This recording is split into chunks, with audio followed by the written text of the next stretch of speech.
दोपहर का दम देख रहे हैं। मैं हूं मनोज सैनी। सीहोर के कुबरेश्वर धाम में रुद्राक्ष महोत्सव में शामिल होने के लिए भारी जन सैलाब उमड़ रहा है। शिव महाप्राण और रुद्र महोत्सव के दूसरे दिन लोगों की भीड़ देखने को मिल रही। इधर कुबरेश्वर धाम से आने वाले श्रद्धालुओं में आयोजक समिति की अवस्था को लेकर खासी नाराजगी देखने को मिली है। श्रद्धालुओं की माने तो आयोजक समिति के तमाम दावे खोखले साबित हो गए। कुबरेश्वर धाम में श्रद्धालुओं के लिए पेयजल और खाने की व्यवस्था नहीं है और ना ही उनके ठहरने का इंतजाम किया गया। मौके पर पुलिस, मेडिकल स्टाफ के इंतजाम भी ध्वस्त हो गए या यूं कहे व्यवस्था उस तरह की नहीं गई। रुद्र महोत्सव के पहले दिन एक महिला श्रद्धालु की मौत हुई थी और करीब 10 से ज्यादा लोग लापता हो गए। आलम यह है कि श्रद्धालु लोडिंग ऑटो, ट्रैक्टर ट्रॉली जैसे जो भी साधन मिल रहे उससे अपने घर वापस रवाना हो रहे। लेकिन बड़ी बात यही है कि आखिर इतने लोग जब आने वाले थे तो व्यवस्था क्यों नहीं। जरा सुनिएगा इस पूरे मुद्दे को लेकर श्रद्धालुओं का क्या कहना है। सुनिएगा श्रद्धालु क्या कह रहे हैं। नहीं, कुछ नहीं हुआ और फ्रॉडगिरी हुआ। सब लूट रहे हैं। खाने का, पानी का कोई व्यवस्था नहीं है यहाँ पे और लोग मर रहे हैं यहाँ पे। उसके खिलाफ में फ्रॉडगिरी चल रही है। कहीं कुछ नहीं है। बहुत परेशानी है लोगों को। पूरी जनता परेशान है। ये गलत चीज है इस तरह जनता को बुला के परेशान करना। वहाँ पे पानी तक की व्यवस्था नहीं है। वहाँ पर कोई भी इंतजाम नहीं है। हम लोग तो अपनी अपनी जान बचा कर भागे हैं और भीड़ बहुत ज्यादा भीड़ ज्यादा है। जान तो नहीं है। रुद्राक्ष लेने आए हैं, लेकिन ऐसा परिस्थिति है कि यहाँ जो व्यवस्था है वो बिल्कुल बिगड़ी हुई है। यहाँ सारे पब्लिक परेशान हो रहे हैं और जो प्रशासन की व्यवस्था है वो भी ठीक नहीं। सुविधा नहीं है। इतने लोगों को बुलाए। हम अमरावती से आए। सुबह से पानी तक नहीं है। बीमार इंसान है। वापस जा रहे हैं। कहां से आए आप? हम नंदुरबार महाराष्ट्र नागपुर। अच्छा नहीं, ना पानी मिल रहा है ना कुछ भी नहीं है। वहाँ पे मिल गया? नहीं मिल रहा। कल से लगे भारत को बोल दिया और कुछ भी नहीं। सब व्यवस्था सब लोग वापस जा रहे हैं। कोई मतलब नहीं जाने से। वापस जा रहे हैं। वापिस जा रहे हैं। हम दिल्ली से आए हैं। भोपाल से दिए नहीं। पानी पीने को नहीं था। पानी भी नहीं था। नहाने को पानी नहीं है। पीने को पानी नहीं है। आप कहां से आए? दिल्ली से। हाँ, आपको मिल गया रुद्राक्ष? नहीं, धोखा हुआ हमारे साथ। बहुत दर्शन भी नहीं हुए। इतने भीड़। हाँ, ऐसे गुरुआ को तो ना जेल में बंद करवा दो बस। हम गुरु को कुछ नहीं बोलेंगे, लेकिन बहुत धोखा। नहीं भाई, धोखा करा बिल्कुल। नहीं मिल रही, पानी नहीं मिल रहा हमें पीने के लाने। भूखे प्यासे मर चुके हैं आदमी। हैदराबाद से आए हम लोग। इतना परेशान, छोटे छोटे बच्चों को छोड़ के। क्या मिला? रुद्राक्ष मिला नहीं, पत्थरा मिले नहीं, कुछ नहीं मिला। बिल्कुल भी ऐसा धोखा नहीं देना प्रदीप मिश्रा जी। बहुत धोखा दिया। सुबह से आए हम भी वापस हो गए। अच्छा, पुलिस की कोई व्यवस्था है यहाँ? कोई व्यवस्था नहीं है। व्यवस्था करा। कोई व्यवस्था नहीं। भारत के अंदर अंधविश्वास है और कुछ नहीं है। इसकी व्यवस्था है? बिल्कुल खत्म। नहीं है। पुलिस नहीं है। एक भी पुलिस नहीं है यहाँ पर। खत्म है। तो आप देखिए मेरे पीछे पूरे लोग चले आ रहे हैं। हजारों लोग। जिसको रुद्राक्ष मिला वो बहुत खुश है। जिसको नहीं मिला वो बाबा को बोल रहे हैं कि नहीं मिला। रुद्राक्ष तो छोड़िए, ना पीने की व्यवस्था, ना पानी की व्यवस्था, ना प्रशासन ने ध्यान दिया। सिर्फ परेशानी। लेकिन भगवान शिव तो ओगरदानी है। उनको कुछ नहीं चाहिए। आप एक लोटा जल चढ़ा दीजिए। कहते हैं हर समस्या का हल एक लोटा जल। लेकिन लोग आस्था के वशीभूत होकर ये कहा जा सकता है कि रुद्राक्ष पाने के लिए लोग यहाँ चले आए, लेकिन मिला कुछ नहीं। बात हुई थी कि आपको रुद्राक्ष मिल जाएगा, लेकिन रुद्राक्ष का इतना ज्यादा क्यों कहा गया कि आपको रुद्राक्ष मिलेगा। और लोग भी कहते हैं, चमत्कार को नमस्कार करते हैं। लगा कि एक रुद्राक्ष मिलने से जीवन बदल जाएगा। लेकिन शिव को क्या चाहिए? शिव तो ओगरदानी है। आप वो महाराज ये भी कहते हैं कि एक लोटा जल चलाइए, सारी समस्या का हल हो जाएगा। एक लोटा जल हर समस्या का हल। तो फिर घर में चढ़ा दीजिए, मंदिर में चढ़ा दीजिए। ये भीड़ तंत्र में क्यों शामिल हो रहे हैं? लेकिन भक्ति का ऐसा भीड़ रस देखने को मिला कि लोग परेशान हो गए। जो दर्शन करने पहुंचे थे, दर्शन तो छोड़िए और परेशानी लेकर वापस लौट रहे हैं। और हर आदमी इस समय जो भी यहाँ पहुंचा है वो क्या कह रहा है वो आप सुन रहे थे। लेकिन अब जैसे ही ये घटनाक्रम होगा तो स्वाभाविक है कि इस पर राजनीति भी गरमाएगी। अब डॉक्टर गोविंद सिंह क्या कह रहे हैं, विपक्ष के नेता है कांग्रेस के, इनको भी सुन लीजिए। सरकार की कानून व्यवस्था पूरी तरह असफल हो चुकी है। पूर्व से ही ये CID और पूरी तरह से असफल हुए हैं, क्योंकि जब जानकारी रहना चाहिए, पूर्व से ही ज्ञान था, अखबारों में समाचार पत्रों में सूचना दी जा रही थी कि काफ़ी भारी मात्रा में भीड़ होगी, और प्रशासन नींद सोता रहा, उसने कोई ध्यान नहीं दिया। ये सरकार की पूरी असफलता है और कानून व्यवस्था पूरी चौपट है पूरी इसकी। चलिए, तो आप देख रहे थे, जाहिर सी बात है कि सब होगा तो विपक्ष यानी राजनीति भी होगी। सियासतदार अपनी राजनीति इन दिनों तो बड़ा खूब चल रहा है। कोई भी देख लीजिए आप, कोई भी नेता संत महात्माओं के पास आशीर्वाद लेने पहुंचना भी चाहिए, कौन रोक सकता। लेकिन जब भीड़ तंत्र ये दिखाई दिया तो फिर कहाँ थे? ना कोई नेता, ना कोई मंत्री, ना कोई पुलिस। मैं स्वयं देख रहा था, वहां मौजूद था, और ऐसा लग रहा था कि हे ईश्वर, हे भगवान शिव, रक्षा करिएगा इनकी, कहीं ऐसा ना हो कि बड़ा कुछ हो जाए। क्योंकि ना तो पीने की पानी की व्यवस्था थी, सड़कों पर छोटे छोटे बच्चे चले आए कि शायद रुद्राक्ष मिल जाएगा। अब मेरे साथ दो मेहमान जुड़ रहे हैं कि गड़बड़ कहाँ होती है। दोनों बहुत, एक और पंडित सोमेश परसाई है, आप भी शिव का अभिषेक करते हैं, शिव को लेकर बहुत सारे कार्यक्रम आपके मैंने भी देखे हैं, पर ऐसी खबरें नहीं आई। और दूसरी पंडित आचार्य सोमेश परसाई जी साथ में, और महामंडलेश्वर संत शैलेशानंद जी। आप दोनों मेहमानों का बहुत स्वागत है। पंडित जी, सबसे पहले आपके पास ही आऊँगा क्योंकि बात शिव की हो रही। शिव ओघड़दानी है और बहुत ज़्यादा कुछ करने की ज़रूरत नहीं होती। ऐसा कहते कि मन से थोड़ा बहुत आप याद कर लीजिए, बल्कि लोटे से पानी चढ़ा दीजिए तो अभी शिव प्रसन्न हो जाते। लेकिन रुद्राक्ष मिल जाएगा, रुद्राक्ष मिलने से आपका जीवन बदल जाएगा। हालांकि ये पंडित जी ने नहीं कहा, पर उन्होंने ये कहा कि यहाँ जो भी पहुँचेगा उसको रुद्राक्ष दिया जाएगा। और देखते ही देखते ये भक्ति का जो भीड़ रस है, ये ऐसा उमड़ा कि देने के लेने पड़ गए। गड़बड़ कहाँ है, जरा इसको हम आपसे बात करेंगे। लेकिन कुछ बंसल न्यूज के सवाल है, सबसे पहले वो देख लेते हैं, फिर दोनों मेहमान से मैं बात करता हूँ। बंसल न्यूज के कुछ सवाल है, उनको देख लीजिए। इस तरह के आयोजन क्या आस्था के साथ खिलवाड़ है? क्या प्रशासन को इस तरह के आयोजन की अनुमति नहीं देना चाहिए? आयोजन समिति के साथ क्या प्रशासन की अव्यवस्था के लिए जिम्मेदार माना जाए? इस तरह के आयोजन क्या आस्था के साथ खिलवाड़? ये 3 सवाल है, लेकिन इन 3 सवालों के बीच में कई ऐसे सवाल है जो मैंने खुद मौके पर देखे हैं, ग्राउंड जीरो पर देखे हैं, उस पर भी बात करेंगे। जी पंडित जी, मेरा जो सवाल था आपने सुन लिया होगा। बाबा के बारे में सब यही कहते हैं कि वो ओघड़दानी है, बहुत ज़्यादा कुछ करने की ज़रूरत नहीं होती है। फिर आखिर ये आस्था के प्रति लोगों का जो उमड़ता जन सैलाब क्यों सोचता है कि कुछ चमत्कार हो जाए, कुछ मिल जाएगा? और इतने घटनाक्रम, ऐसी ऐसी चीज़ें देखने को मिलती, बावजूद इसके लोग इस भक्ति के रस में बहते जाते हैं और भीड़ तंत्र का ऐसा हिस्सा बन जाते हैं कि इस तरह के घटनाक्रम सामने आ जाते हैं। गड़बड़ कहाँ?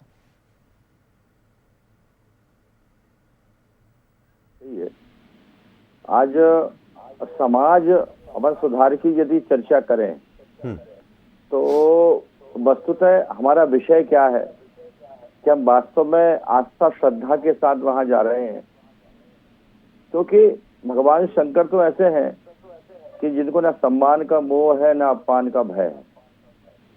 और यदि हमको शिवत्व प्राप्त करना है तो इसके लिए हम घर से ही पूजन कर सकते हैं। ये शरीर भी उनका दिया हुआ गया है। अब ये विषय जो रह गया, ये क्या मैनेजमेंट का विषय है। ये यदि आपके पास रुद्राक्ष 10 लाख हैं और 10 लाख लोग आने वाले हैं, तो उसके लिए पहले से ये तय कर लिया जाए समिति को कि 10 लाख लोग आ रहे हैं तो हमारे पास 10 लाख है, बाकी लोगों को रोक दिया जाए। अब रहा सवाल रुद्राक्ष का इतना महत्व क्यों है, ये तो पुरातन से काल से परंपरा चली आई है, लेकिन ये प्रबंधन का विषय बन गया है। तो हर जगह जहाँ रुद्राक्ष रहेंगे स्वयंभू है, वे स्वयं प्रतिष्ठित है, इसको प्रतिष्ठित करने की आवश्यकता। सबसे सस्ता होता है रुद्राक्ष, जो कि हम ये मानते हैं कि 25-50 रुपए किलो ये मिल जाता है। शिव को स्पर्श करो और सिद्ध हो जाता है। अब चूंकि वहाँ जो कार्यक्रम था, तो जिस तरह का उसका विज्ञापन हुआ, प्रचार हुआ, प्रसार हुआ, तो हमारी भोली भाली जनता, इस समय का शिवरात्रि महोत्सव चल रहा है, शिव की रात्रि का महोत्सव होने के कारण जी शिव जैसे जैसे नजदीक होते हैं वैसे वैसे लोगों की आस्था बन जाती है। कुछ बातें ऐसी कि प्रशासन को भी ध्यान देना चाहिए, कुछ समिति को भी ध्यान देना चाहिए, और कुछ जो है वो श्रद्धावान लोगों को जानना चाहिए कि कितने लोग वहां जाना चाहिए, उन पर उनको ध्यान देना चाहिए। अब रहा शिव का सवाल कि शिव रुद्राक्ष का महत्व क्यों है, क्योंकि वह अशुष के द्वारा उत्पन्न होने के कारण वह साक्षात शिव ही है। इसलिए हमारा ये मानना ये है कि तीनों को ध्यान देने की आवश्यकता, समिति को, प्रशासन को और भक्तों को। ये त्रिवेणी का जब संगम मिलेगा तभी सार्थकता होगी और मौतें भी नहीं होगी, और जो मिलना है वितरण वह भी हो जाया करेगा। सर जी बिल्कुल आपने ठीक कहा। तो आप दर्शक हमारे साथ जुड़े होंगे, हजारों दर्शक इस वक्त देख रहे होंगे, तो आपको बताया कि जिस रुद्राक्ष के लिए आप वहां पहुंचे वो रुद्राक्ष आपको कहीं से भी मिल जाएगा। और कहते हैं कि हर रुद्राक्ष में शिव है, रुद्र है, इसीलिए तो उसका नाम रुद्राक्ष है, क्योंकि शिव का दूसरा नाम रुद्र भी है। और रुद्र के कारण, रुद्राक्ष के कारण लोग वहाँ पहुँच गए। तो आप यदि अपने पास सिर्फ रुद्राक्ष रखते हैं और कहीं भी शिवलिंग है वहाँ से उनको टच कर लेते हैं तो फिर उसी तरह का होगा, कोई मंत्रित करने की ज़रूरत नहीं, स्वयं मंत्रित हो जाते हैं। शैलेशानंद जी मेरे साथ जुड़े, उज्जैन से आते हैं। उज्जैन में भी सिंहस्थ हुआ, 2004 में हमने देखा, 2016 में हमने देखा, और इससे भी ज़्यादा संख्या वहाँ पहुँची, करोड़ों लोग। कब आए कब चले गए, और लोगों ने यही कहा कि बड़ा अच्छा इंतज़ाम था, और वही प्रशासन यहाँ था, वही सरकार यहाँ थी, फिर गड़बड़ कहाँ शैलेशानंद जी? और ये इतना जो भीड़ तंत्र चला आता है बाबाओं की बात सुनकर, मैं बाबा के ऊपर सवाल खड़े नहीं कर रहा हूँ, लेकिन सवाल इस बात पर है कि जब आप इतने लोगों को बुला रहे हैं तो व्यवस्था कर दीजिए। जी आपको सब पे सवाल खड़े करने चाहिए मनोज जी। अब मैं बड़ा बेबाकी से एक बात बोलूंगा, एक वाक्य बोलूंगा। I know what you did last summer. मैं जानता हूं कि पिछली गर्मी में आपने क्या किया। यदि मैं 1000 लोगों को ये संदेश भेजूंगा, उनमें से 2-4-5% अपराध भाव से ग्रसित लोग ये मान जाएंगे कि उन्होंने गर्मी के अंदर कोई ना कोई पाप किया, कोई ना कोई गलती करी। अब वो जब मुझे रिप्लाई करे और उनको कह दूं कि आप जाइए कि फलाना धाम के ऊपर, वहां पर आपको ये प्राप्त होगा, वहां जाकर के दर्शन करें। नंबर 1, मैं सारी चीजें सिंबॉलिकली बोल रहा हूँ। नंबर 2, ये प्रयोग मैं कर चुका हूं पहले महामंडलेश्वर बनने के पूर्व। दूसरी चीज, सिंहस्थ की तुलना इस प्रकार के आयोजनों की तुलना से बेहद भिन्न होती है। ये एक छोटे से स्थान पर केंद्रित होती है, और सिंहस्थ जिसका पहले से तैयारी होती है कि पूरे विश्व का जनमानस वहां पर सैलाब बन करके इकट्ठा होगा, तो उसके लिए भिन्न सैटेलाइट टाउन बनाए जाते हैं, उद्गम आगम निगम के भिन्न केंद्र बनाए जाते हैं। किंतु सवाल ये नहीं उठता है, सवाल ये उठता है कि जब हम उग्र धर्मवाद की बात करेंगे, उग्र राष्ट्रवाद की बात करेंगे, तो ऐसी स्थिति के अंदर ये मान करके चलिए कि कोई सा भी देश हो, कोई सा भी धर्म हो, उसके अंदर कहीं ना कहीं डेप्रिसिएटिव वैल्यू आएगी, उसके अंदर कहीं ना कहीं आपदाएं आएंगी। यह हमारे शासन, प्रशासन, जनता सबको समझना होगा।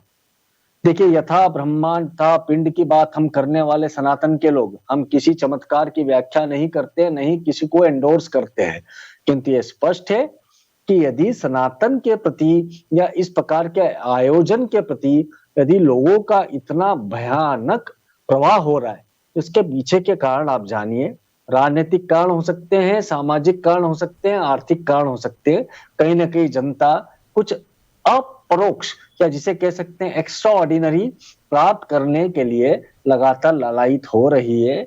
इसलिए इस प्रकार के शैलेशानंद जी, आपने खुद ने एक बात कही, आप ये कहा कि हम सिंहस्थ की तुलना इससे नहीं कर सकते, बिल्कुल नहीं कर सकते।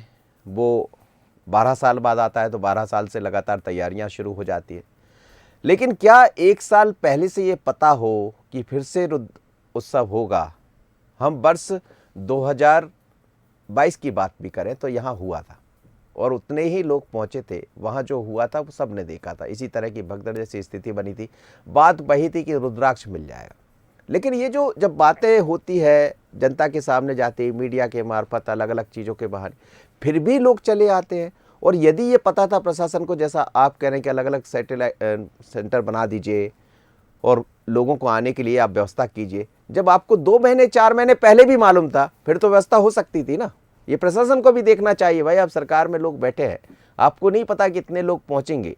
ईश्वर ना करे, जो घटनाक्रम घटित हुआ वो बड़ा छोटा घटनाक्रम था, लेकिन जो स्थितियां थी वो बड़ी भयावह थी। जी, मैं आपकी बात समझ गया हूँ। प्रमुख रूप से मैं आपको यह बताना चाहता हूँ कि सबसे प्रमुख बात यह है कि हमने हमारे धर्म को भी एक उत्पाद बना करके प्रस्तुत करना चालू कर दिया। देशाटन और पर्यटन के मध्य का अंतर हमने व्यर्थ कर दिया। जब हम ये देख पा रहे हैं कि हम हमारे राज्य के अंदर, हमारे राष्ट्र के अंदर धर्म को कर्म से नहीं जोड़ पा रहे हैं, तो ऐसी स्थिति में ऐसी विविधताएं अवश्यंभावी है। कारण उसका स्पष्ट है कि यदि हम सिर्फ और सिर्फ ये बात करें कि हाथ में माला दे दें और ये कहीं ना कहीं एक प्रलोभन दे दे, तो मानव बड़ा भोला है। यहाँ की जनता भारतवर्ष की बड़ी भावुक है, वो चमत्कारों की व्याख्याओं के अंदर उलझ करके रह जाती है। रही बात एडमिनिस्ट्रेटिव कैपेबिलिटीज की, कि स्पष्ट है कि सिंहस्थ के अंदर भी माइनर से ही, किंतु कहीं ना कहीं बड़ी गंभीर त्रुटियां हुई थी। मुझे याद है, उल्लेख करना चाहूंगा कि जिस समय पर मेरा स्वयं का पट्टाभिषेक हो रहा था, जापानी वहां पर बैठ करके हमारे दर्शन कर रहे थे। उस समय पर यह कह दिया गया कि उनको स्नान के लिए जाना है। जब स्नान के लिए गए तो लू लग गई और 250-300 लोग जापानी बीमार पड़ गए। ये स्पष्ट है कि कहीं ना कहीं कोऑर्डिनेशन बिटवीन द, जिसे कह सकते हैं आयोजक और शासन प्रशासन के बीच में समन्वय की बेहद कमी वहां पर भी नजर आई थी। तो आज भी ये जो घटनाएं घट रही हैं, जो घटी है, इसके अंदर भी ये स्पष्ट है कि कहीं ना कहीं समन्वय की बेहद कमी है। और हम हमारे राजनेताओं से एक सीधी सी बात करते हैं, सीरों की गिनती को गिनने के लिए, वोटों की गिनती को गिनने के लिए वे निरंतर अनेकानेक इस प्रकार के धार्मिक केंद्रों का शरण लेते हैं, किंतु ये ध्यान रखें कि उनका राजधर्म, राज्य धर्म उन्हें निभाना है, और उसको निभाने के अंदर बेहद गंभीर त्रुटियां निरंतर हो रही है। बिल्कुल, और समन्वय का जो भाव आपने एक बड़ी बात कही, जी, वो समन्वय आपको बिठाना पड़ेगा, और बिठाने के लिए किसकी जिम्मेदारी? पंडित प्रदीप जी जो कह रहे थे उनको भी देखना चाहिए था कि इतने लोग आएंगे। उन्होंने कहा, कल अपने वक्तव्य में ये कहा, जब वो कथा पढ़ रहे थे, उन्होंने कहा कि मौत तो आना है, उसको कोई नहीं रोक सकता। तो क्या मौत आना है तो ये आपको पता है कि यहाँ आ जाएगी मौत। बात ऐसी भी मत कीजिए जिसका मजाक भी बने और कुछ लोग कहने लगे। लेकिन जरा एक और बात करते हैं। आज दूसरा दिन है तो लोग वापस लौट रहे हैं। रुद्र का जो रुद्राक्ष बटना चाहिए था वो बंद कर दिया गया, लेकिन जब रुद्राक्ष नहीं मिला, लोग वापस लौटे, तो हमारे सहयोगी सूरज ने कुछ लोगों से बात की उसी मौके पर। जरा समझिएगा उनका दर्द भी, वो क्या कह रहे हैं। सूरज, रुद्राक्ष मिला? नहीं मिला हमको, नहीं मिला। बहुत ऐसी बहुत गदर हुई भाई साहब। पीने के पानी कुछ मिल पाया? कुछ भी नहीं, खाना पीना। कहाँ से आए आप? नरसिंहगढ़ से। वहाँ कुछ रहने की, रात को विश्राम के लिए पीने के पानी कुछ व्यवस्थाएं हैं? कुछ भी नहीं है, कुआं में से के पियो बाटला। छोटे छोटे बच्चे गम गए, छोटे छोटे बच्चे गम गए, लेडीज रो रही है, इंसान रो रहे, वहाँ पे चिल्ला रहे। हम 25 तारीख तक रुकने के लिए आए थे, सब वहाँ की देख के हम सब लोग निकल रहे, हाथ जोड़ लिए। और क्या कहेंगे, मर गए हम लोग। दिल्ली से आके मेरे सब भटक गए हैं।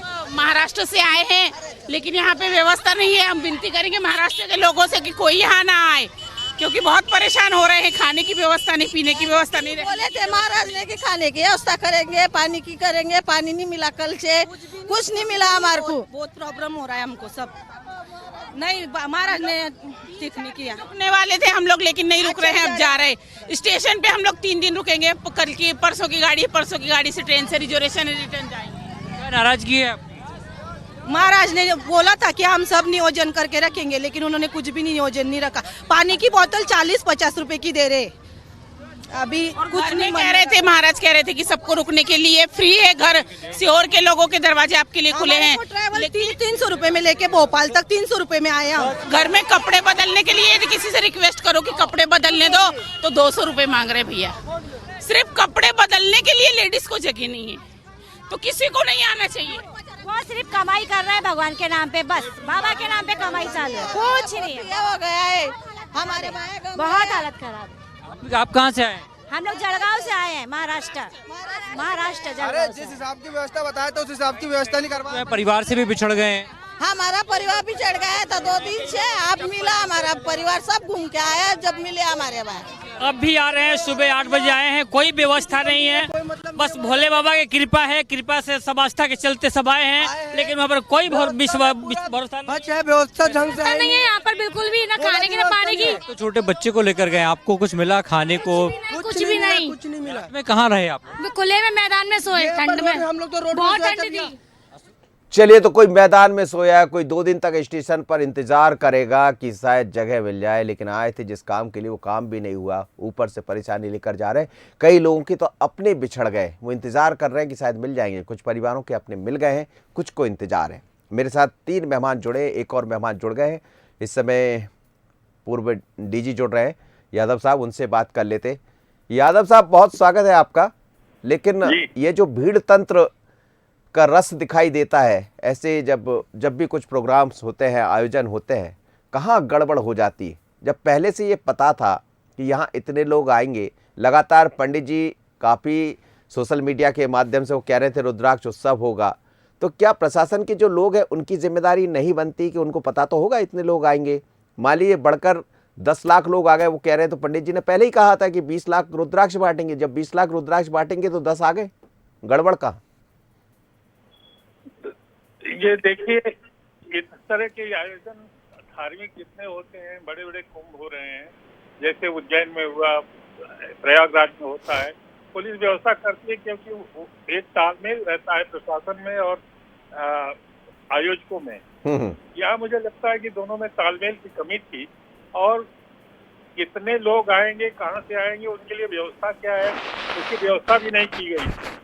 व्यवस्था का मतलब ये है कि यदि आप 10 लाख के लोगों को बुलाते हैं तो 10 लाख लोग कहाँ आएंगे, उनकी गाड़ियाँ कहाँ खड़ी होंगी, किस रास्ते से आएंगे, कैसे जाएंगे, तो एक जगह 10 लाख को बांट नहीं सकते आप। तो तरह तरह की बातें थी जिसका नीति ग्रिटी यानी डिटेल कोई अध्ययन नहीं हुआ था। तो इस तरह से आयोजन कर्ताओं में और प्रशासन में तालमेल की कमी मुझे दिख रही है। ये अच्छी बात नहीं है। बड़े धार्मिक आयोजन जैसे जैसे व्यवस्था बढ़ रही है, धर्म के प्रति आस्था लोगों की बढ़ती जा रही है, तो बहुत आवश्यक है कि धार्मिक आयोजनों के लिए भी व्यवस्था की जाती हो। जिस तरह की कुंभ या छोटे छोटे कुंभ या प्रयोजन की होती है, जी मुझे लगता है कि इसके लिए कोई तैयारी नहीं की गई थी। स्थान कितना है, स्थान ठीक है कि नहीं है, उसके लिए पर्याप्त गाड़ियां खड़ी की जा सकती हैं कि नहीं, लोग जितने आए किस तरह से उसको दिया जाएगा, किस लाइन से आएंगे, क्रम से आएंगे, कहाँ के लोग आएंगे, कितने बजे आएंगे, ये व्यवस्था मुझे लगता है कि ठीक से प्लान नहीं की गई थी। इसके कारण ये भीड़ सब जगह दिखाई दे रहा है और अव्यवस्था है। मुझे ये करने में कोई संकोच नहीं है। इसे आयोजनों में आयोजक और प्रशासन दोनों को सोचने की, चिंता करने की जरूरत है जी। और एक बात और जी, भीड़ को रेगुलेट करने का प्रावधान है, अधिकार है पुलिस रेगुलेशन में, और एक बाकायदे पुलिस से परमिशन ली जाती है, प्रशासन से परमिशन ली जाती है। परमिशन में एक फॉर्म भी भराया जाता है जिसमें कहाँ कितने लोग आएंगे, क्या क्या व्यवस्था होगी, सबका लेखा जोखा होता है। जी पता नहीं ये सब किया गया है। चलिए, बिल्कुल आप ठीक कह रहे हैं। आपका बहुत धन्यवाद, आप मेरे साथ जुड़े। पंडित सोमेश प्रसाद जी जुड़े। पंडित जी, जरा दर्शकों को समझा दीजिए, जो लोग देख रहे होंगे, ये भीड़ तंत्र तो मैं नहीं कहूंगा, क्योंकि आस्था के प्रति जो जनसैलाब वो मरता है, उसकी अथक आस्था है, लेकिन एक रास्ता जरूर बताइए कि इसका रास्ता क्या है, कैसे, यदि आप रुद्र उत्सव हो रहा है कि वहां जाकर रुद्राक्ष मिल जाएगा तो आपकी समस्याएं हल हो जाएंगी, या आपको कहीं जाना है तो क्या घर बैठकर भी शिव की आराधना हो सकती है, शिव की पूजा हो सकती है, कहीं जाने की जरूरत नहीं है? ऐसा है कि जितने लोग वहां जा रहे हैं वो सुख और दुख की चाह में जा रहे हैं। आदि शंकराचार्य जी ने 3 बातें बड़ी बहुत महत्वपूर्ण कही है, उसको समझने की आवश्यकता है। उन्होंने कहा कि मैंने तीर्थों में ढूंढने का प्रयास किया, वो तो मेरे अंदर है। मैंने नामों में ढूंढने का प्रयास किया, वो तो एक है। मैंने उनसे मांगने का प्रयास किया, वो तो सर्वज्ञानी है। जिस प्रकार से कस्तूरी वह विचार करती सुगंध कहाँ से आ रही है, लेकिन वस्तुतः उसके अंदर ही कस्तूरी की सुगंध है, वो भटकता रहता है और वह मृत्यु को प्राप्त हो जाता है। ठीक इसी तरह से हम क्यों भटक रहे हैं? यदि हमारे अंदर कस्तूरी की तरह भगवान को जान लें, जी, शांति अंदर ही है, तो सब कुछ मिल जाएगा। एक ही मैं बात कहना चाहता हूँ, हृदय भाव से कहीं भी भजोगे भगवान को तो भगवान मिल जाएगा। विवेक से जरूर निर्णय लें जी, विवेक से इसलिए निर्णय लें कि जिससे आपको सत्यता से अवगत होना पड़ेगा। हालांकि मिश्रा जी ने काम कुछ बहुत अच्छे किए हैं। लोग शिवलिंगों में जाकर पूजन कर रहे हैं, वो मंदिरों में सूने पड़े थे तो लोग वहां जाके पूजन करने लगे। लेकिन व्यवस्थित काम यदि वो आगे करेंगे तो और अच्छा रहे। बिल्कुल, और जरूरत भी है इस बात की कि व्यवस्थित तरीके से आप आगे बढ़िए, क्योंकि धर्म में आस्था के प्रति सिरेसन रंजित समय नहीं है, इसलिए मैं माफी चाहूंगा आपसे और पंडित जी से भी। लेकिन फिर जुड़ेंगे थोड़ी देर बाद, तो आपसे फिर बात करेंगे, आप दोनों मेहमानों से। आप दूसरे प्लेटफॉर्म पर हम आपसे जरूर बात करेंगे। लेकिन यहाँ एक और आपको तस्वीर दिखाता हूँ चलते चलते कि जब शाम हो गई तो स्टेशन के क्या हाल थे। जरा एक वीडियो देख लीजिए, आपको समझ आ जाएगा कि कैसा भीड़ तंत्र। देखिएगा जरा।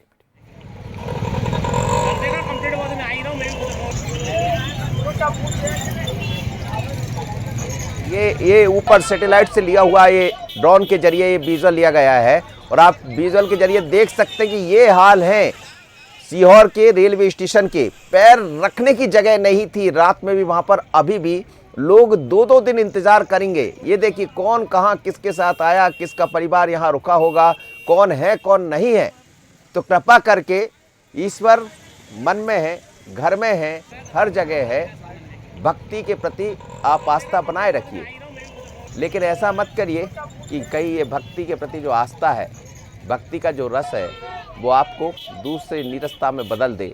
क्योंकि ये जो देखने को मिला, हालांकि पंडित प्रदीप मिश्रा ने कई अच्छे काम भी किए हैं जिनकी चर्चा भी खूब होती, पर इस तरह के पंडित जी आयोजन करें तो जरा व्यवस्था बना लीजिए, या फिर कहिए कि रुद्राक्ष लेने से कुछ नहीं होगा, सिर्फ एक लोटा जल हर समस्या का हल। तो क्या लोग समझ पाएंगे? समझिएगा जरूर। भक्ति का भीड़ रस। इतना ही, मुझे दीजिए इजाजत। बने रहिए बंसल न्यूज़। नमस्कार।